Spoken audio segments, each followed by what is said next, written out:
In the infinite silence of space beyond the shining arms of our Milky Way, there are civilizations that have watched us for millennia. They've seen our wars, our love, our pain, and our healing. Among the stars, they call us the fragile ones, yet they admire our will to survive.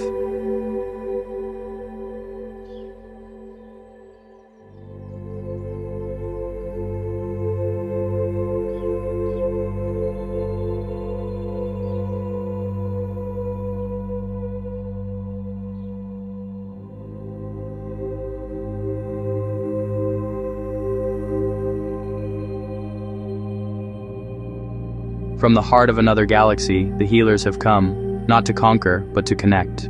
The healer's journey is a silent pilgrimage. Their vessel, a living entity grown from starlight and seed, moves through the void, not by conquering space, but by becoming one with it. It does not burn fuel, it breathes. It does not follow calculated trajectories. It follows the resonant pathways of the cosmos, the unseen currents that connect all matter and all time. They travel through the cosmos not by fire and fuel, but through energy born of harmony. This is the first lesson they bring: that the greatest power is not found in explosive force, but in perfect cooperative alignment. Inside the ship, there is no hum of machinery, only the soft rhythmic pulse of its biological heart, a sound indistinguishable from the collective meditation of its passengers. They are not crew and vessel, but a single symbiotic consciousness navigating the ocean of night. Their propulsion is a form of music, a chord played upon the fabric of space-time. Each traveler contributes a note, a frequency of pure intention, and together they form a chorus that persuades the universe to let them pass. There is no violence in their movement, no wake of cosmic debris. They leave behind only a lingering echo of peace, a subtle vibration that calms the chaotic dust between worlds. This method of travel is inseparable from their philosophy. To move through the universe, one must first be in harmony with oneself, and then with one's companions, and finally, with the universe itself. It is a discipline of spirit, a technology of the soul. They have mastered the art of being, and from that stillness, they derive their infinite momentum. As they approach our solar system, they pass Mars. They see it not as a barren wasteland, but as a world holding its breath. A planet in a deep, cold slumber. They feel the faint ghosts of its ancient rivers, the memory of a sky that once held clouds. They see it as the sleeping child of Earth, a sibling world that followed a different path into silence. And in its quiet desolation, they feel a profound compassion. They wonder if we, its neighbors, have ever truly listened to its silence, or if we have only seen it as another frontier to be claimed. They send a pulse of energy toward its surface, not to change it, but to greet it. A simple acknowledgement, a whisper of recognition from one form of life to another, even one that sleeps. They see the potential for a great awakening. They wonder if we, too, might one day learn to move beyond conquest and awaken it with life. Not the life of dominance, but the life of partnership. To plant a seed not for harvest, but for companionship. To bring water not to control, but to share. Mars, for them, is a mirror. It reflects the future of a world that has lost its balance, a cautionary tale written in rust and dust. But it also reflects a hope, the hope that even in the deepest sleep, the dream of life persists, waiting for the gentle hand of a gardener, waiting for a song of harmony to call it forth once more. They pass the moon, Earth's silent, pockmarked guardian. They feel its gravitational pull, a steady, ancient embrace. They see the scars of its long history, a testament to its role as our shield. But their focus lies beyond, on the shimmering blue jewel that the moon so faithfully orbits. Their purpose for this long journey is not born of curiosity or a desire for expansion. They do not seek minerals, or gold, or fame. They have no need for our resources, for their world is one of abundance, created through balance. They do not seek to rule, for their society has transcended the very concept of power. They come as physicians, not as conquerors. They come bearing a gift, not a demand. They come for knowledge. But it is a unique kind of knowledge they seek to exchange. They wish to understand our specific disharmony, the unique dissonance of our world, so they may offer the precise chord to restore our tune. And in return, they offer their most precious treasure, to share their sacred science of balance. A science built not on equations, but on empathy. A technology woven from biology and consciousness. The understanding of the intricate, unbreakable connection between body, spirit, and the living world. They have come to remind us of what we have forgotten. That the soil is not dirt, but the skin of the world. That our bodies are not machines, but gardens.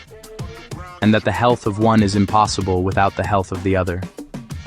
When they first saw our world, the greens of our forests, the blues of our seas, they wept.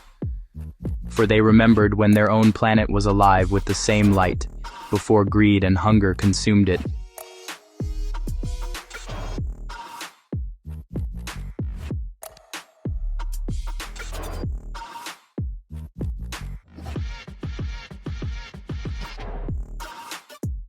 So they came to learn from us, and to teach us. It was not a summit of leaders, nor a council of war. There were no translators, no treaties, no terms of surrender. We gathered in a clearing, on ground softened by moss and time, and simply were. The healers stood before us, their forms shimmering with a gentle internal light, their presence a quiet hum that resonated not in our ears, but in our bones. We had expected a reckoning, a judgment for the wounds we had inflicted upon our world. We had braced for a display of power, for technology so advanced it would seem like magic. Instead, they knelt. One of them, with movements as fluid as water, pressed a single glowing seed into the earth. A gesture of profound humility. A silent offering. From that point of contact, ripples of soft, golden light pulsed outward, awakening the dormant life in the soil, a language of creation we had long forgotten how to speak. Their gift was not technology, but healing. It was a truth that dawned on us slowly, a quiet sunrise in the soul. They had not come to conquer or to command, but to remind. They showed us that the greatest power was not in splitting the atom, but in understanding the seed. They spoke of the power within the smallest leaf, the breath of life in roots and herbs. Their knowledge was a tapestry woven from sunlight, soil, and starlight. They taught us to see the planet not as a resource to be exploited, but as a living pharmacy, a library of cures waiting patiently for us to learn its language. The lessons began with the plants our ancestors had known, the humble weeds and flowers we had paved over in our relentless pursuit of progress.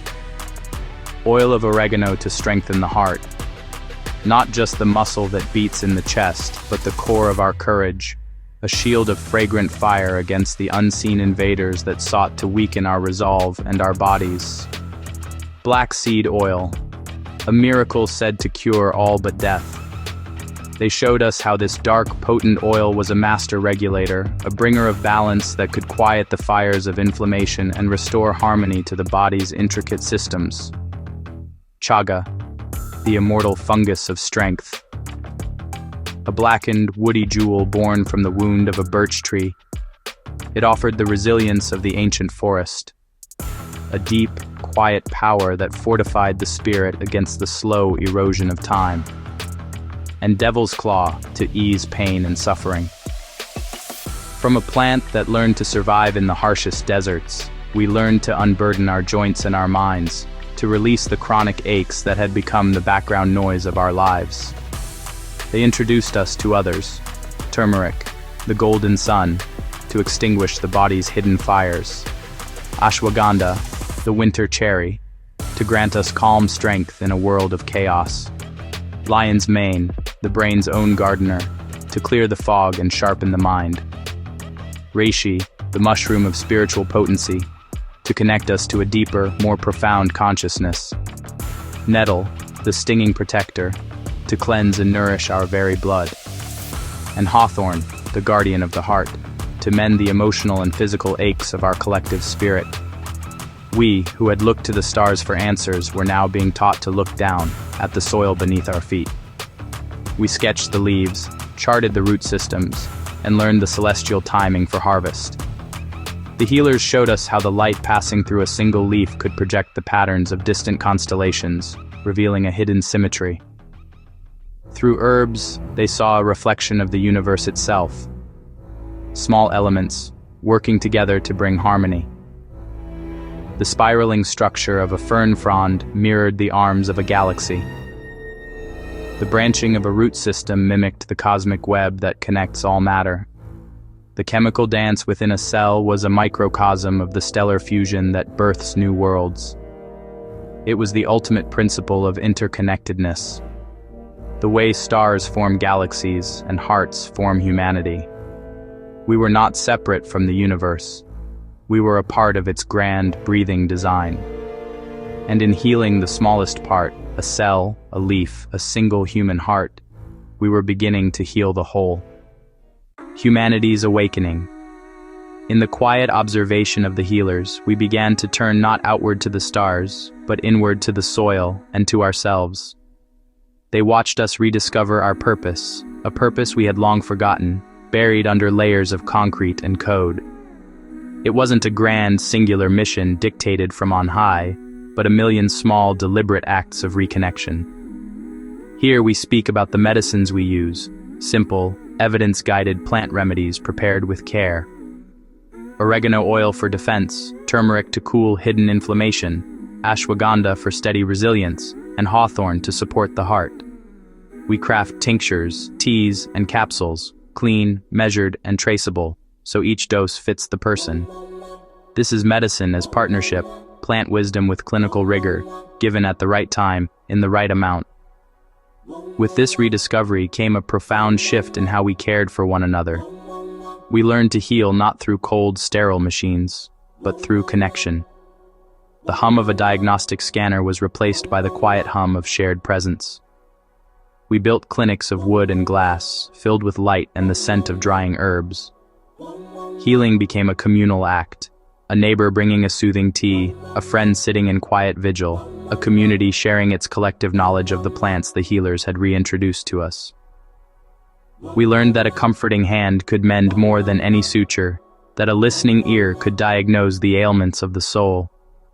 The healers from beyond, our silent mentors, taught us that our greatest technology is empathy.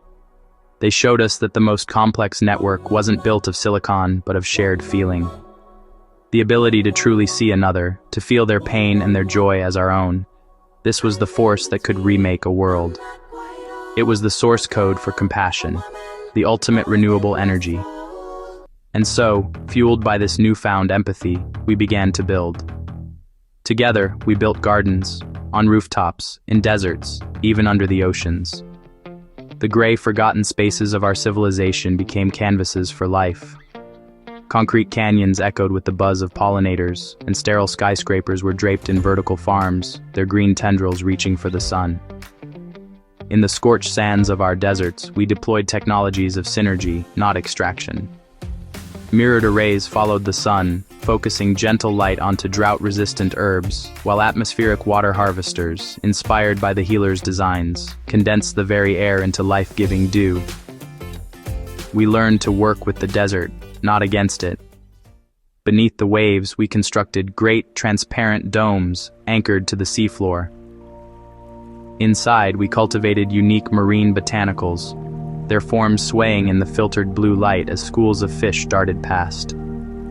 These subaquatic gardens became symbiotic ecosystems, purifying the surrounding water and restoring coral reefs that had been bleached for generations. Our world began to breathe again. You could feel it in the air, cleaner and sweeter than it had been in centuries. You could see it in the rivers, which began to run clear. The Earth's fever, which had raged for so long, finally began to break. The planet was healing, and we were healing with it. And when the time came, when our home was once again a garden of balance and our hearts were aligned with its rhythm, we joined them, to bring life to Mars. The healers had not come just to save us from ourselves, but to invite us to become partners in a grander cosmic purpose. They offered us a chance to graduate from planetary caretakers to galactic gardeners. We accepted. We carried seeds not of conquest, but of compassion. Each seed was a promise to remember the lessons learned in our own near demise. They were capsules of wisdom, containing not just the genetic code for life, but the story of our own awakening.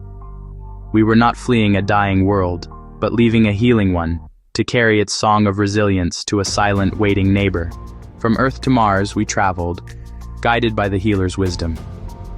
As we stepped onto the red soil, we planted our first herb, and watched it grow under two suns.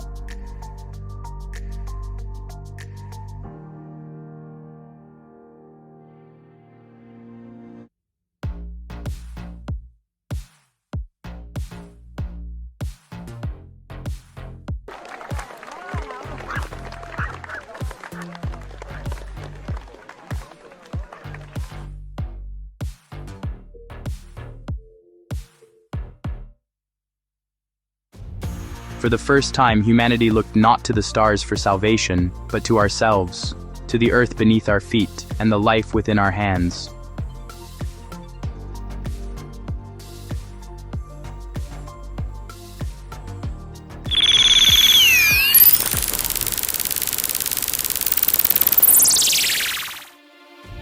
And so, the message was clear. Healing begins not with medicine, but with unity. The universe itself is alive, and we are its caretakers.